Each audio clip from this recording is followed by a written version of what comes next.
Boniface Mwabukusi amemvamia vibaya Samia Suluhu huku akimpa masharti ambayo anastahili kufuata. Ujambo na karibu kwa taarifa zetu za Kenyascope, na ikiwa ni siku yako ya kwanza hapa, tafadhali kumbuka kusubscribe.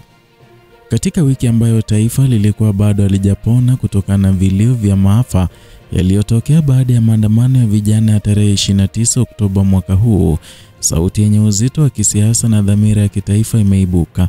Ni sauti ya rais wa chama cha wanasheria Tanganyika TLS Boniface Mwabukusi akisisitiza kwamba hakuna upatanisho, amani wala umoja utakaokuwa halali mpaka haki, ukweli na uwajibikaji vitangulie mambo yote mengine. Kauli yake imekuja wakati taifa likikumbwa na hali ya sintofahamu kufuatia vifo vya vijana kadhaa waliouawa kwa risasi katika kile kilichoitwa maandamano ya amani. Wengi wao, kwa mujibu wa ushuhuda wa familia, walipigwa risasi kichwani, kifuani na tumboni, ishara ya matumizi ya nguvu kupita kiasi. Lakini kwa Mwabukusi hilo halikuwa kosa la bahati mbaya. Alisema kuwa wazi kulikuwa na mpango mbaya wa maksudi uliolengwa kuua, si kutuliza. Mitaa ya Dar es Salaam, Mwanza, Arusha, Mbeya bado ina kumbukumbu za sauti za milio ya risasi, vilio vya mama walipoteza watoto wao na nyuso za vijana waliopotea bila kujulikana. Lakini katika kipindi cha siku tatu pekee kuanzia Oktoba 29 hadi Novemba tarehe 1 mwaka huu, mamia ya vijana waliripotiwa kukamatwa, wengine wakipotea na kadhaa kuuawa.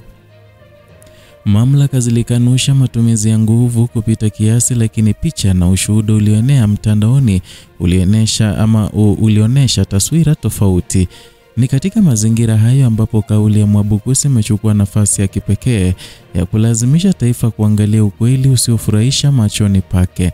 Na kwa maneno yake, haki na uwajibikaji havipaswi kuwa maneno ya kufariji familia za wahanga, bali hatua halisi ya kisheria za kitaasisi.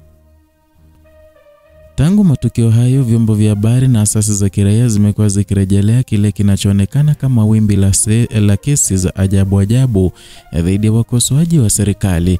Kesi za uhaini, ujambazi na kutumia silaha na njama za kuvuruga amani zimekuwa zikitajwa mara kwa mara, hasa dhidi ya viongozi wa vyama vya upinzani, wanaharakati na vijana waliokuwa mstari wa mbele katika maandamano. Kwa Mwabukusi, hali hii ni kielelezo cha kutowajibika kisiasa na kinashindwa kwa mfumo wa utawala kutambua mzizi wa tatizo. Anasema serikali imekuwa ikihamasisha lawama kwa wafuasi wa upinzani badala ya kujitafakari, na kwa lugha yake yenye taswira nzito anaita sanaa ya kukimbia kutoka kichakani hadi kichakani bila kujua wapi unakoelekea, mwishowe ukijikuta pale ulipoanzia. Mwabukusi anasema upatanisho si biashara ya jumla, ni mchakato wa rejareja unaojengwa juu ya msingi wa ukweli. Na kwa mujibu wake, maridhiano ya kweli hayawezi kujengwa wakati ukweli haujawekwa wazi, haki haijatendeka na wale waliohusika na maovu hawajawajibishwa. Anatumia mfano wa taswira kali kujenga nyumba jangwani kwa kutumia barafu, na anamaanisha kuwa bila msingi wa ukweli na haki, kila juhudi za maridhiano zitaanguka kama nyumba ya karatasi. Kauli yake imezua tafakari nzito kwamba huwezi kuniomba msamaha huku kisu kilichochomeka bado kipo mwilini mwangu na unaendelea kukizungusha. Na kwa tafsiri yake ya kisiasa, narejelea hali ambapo serikali inazungumzia umoja na maridhiano kwa wahanga wa mauaji na vitisho yakiendelea kuteseka bila msaada wala majibu. Kwa Mwabukusi, hiyo ni unafiki wa kitaifa. Ni ukinzani wa kimaadili kati ya kauli za amani na vitendo vya ukatili, na kwa hiyo anasema hatua ya kwanza ni moja tu: haki, ukweli na uwajibikaji. Rais huyu wa TLS ametaja mapendekezo 12 na ya hatua ya kimsingi ambazo kwa mtazamo wake ni lazima zichukuliwe kabla taifa halijazungumzia upatanisho wowote. Kwanza ni kukamilisha mchakato wa kikatiba mpya ama wa katiba mpya kuanzia pale uliposimama wakati wa tume ya Warioba. Anasema tume hiyo ilinyang'anya mamlaka yake na taifa lijawahi kukamilisha wajibu wake wa kikatiba na kujipatia mwongozo mpya wa kitaifa. Pili, anapendekeza kuanzishwa kwa mfumo wa serikali tatu ambazo ni Tanganyika, Zanzibar na serikali ya muungano, ili kurekebisha misingi ya usawa na kikatiba ambayo kwa muda mrefu imekuwa ikilalamikiwa. Tatu, Anataka serikali wajibike kwa wote waliotekwa na kupotea na kuhakikisha wanarudishwa wakiwa hai au miili yao imepatikana. 4. Anataka uchunguzi wa kweli kwa uwazi kuhusu mauaji yaliyotokea kati ya Oktoba tarehe 29 na Novemba tarehe 1 mwaka huu na kuwawajibisha wote waliohusika. Kwa maoni yake, taifa haliwezi kuendelea mbele bila kutambua ukweli wa damu iliyomwagika. Mwabukusi pia anapendekeza Oktoba tarehe 29 itangazwe siku kuu ya mashujaa wa taifa, siku ya kuwakumbuka vijana waliouawa katika maandamano yao, na kwa mtazamo wake vijana hao hawakuwa wahalifu bali mashahidi wa kizazi kipya kinachodai haki yake ya kisiasa. Kuyanyamazisha, anasema, ni sana kunyamazisha sauti za mustakabali wa taifa. Na katika mapendekezo yake, Mwabukusi anataka mageuzi makubwa katika taasisi kuu za dola. Anasema linapaswa kuvunjwa na kujengwa upya, likibadilisha misingi yake kutoka fikra za kikoloni kuelekea utumishi, utu, haki na taaluma. Na kwa maoni yake, mfumo wa sasa wa polisi umegeuka chombo cha kuogopwa badala ya kuheshimiwa.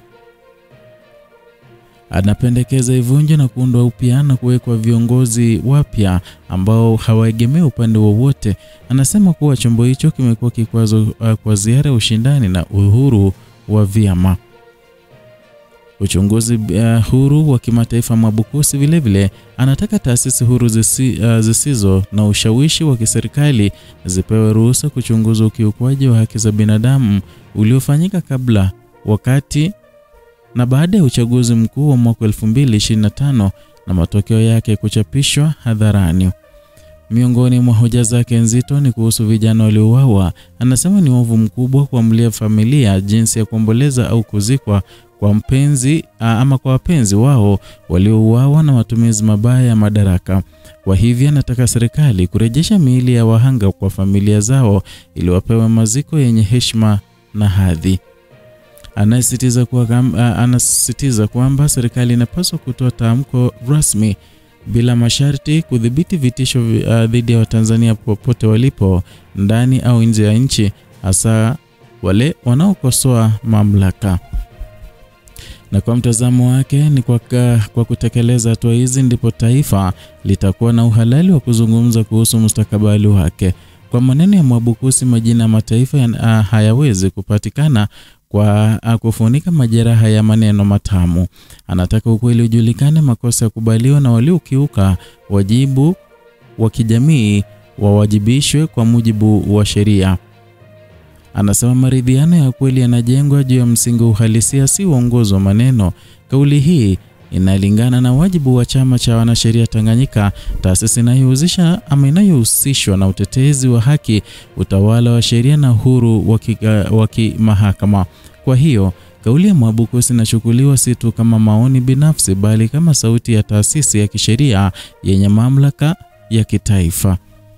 Kwa uchambuzi wa kina wa kauli hiyo, ujumbe wa Mwabukusi ni zaidi ya wito za kisiasa, ni wito wa kiadili na kisheria. Ameweka bayana kwamba taifa haliwezi kuendelea kuzungumzia maendeleo ya kiuchumi, diplomasia au ushirikiano wa kimataifa wakati damu ya raia bado haijapoa ardhini. Anasema taifa linalokataa ukweli wake halitakuwa na nguvu ya kusimama katika kesho yake, na kwa hivyo njia ya amani ya ukweli inapaswa kuanza kwa hatua ya uwajibikaji, si kauli za kisiasa. Mwabukusi anamaliza kwa kusema kuwa taifa lisilojenga misingi yake juu ya haki na ukweli ni taifa linalojenga nyumba juu ya mchanga. Kwa kauli hiyo, anaweka wazi kwamba haki si zawadi ya serikali bali ni haki ya raia, na maridhiano ni sherehe ya maneno bali ni matokeo ya ujasiri wa kukabiliana na ukweli. Tanzania, anasema, iko katika hatua ya maamuzi makubwa. Inaweza kuchagua kuendelea na ukimya na unafiki au kuamka na kujitazama machoni, kukubali makosa na kuyarekebisha.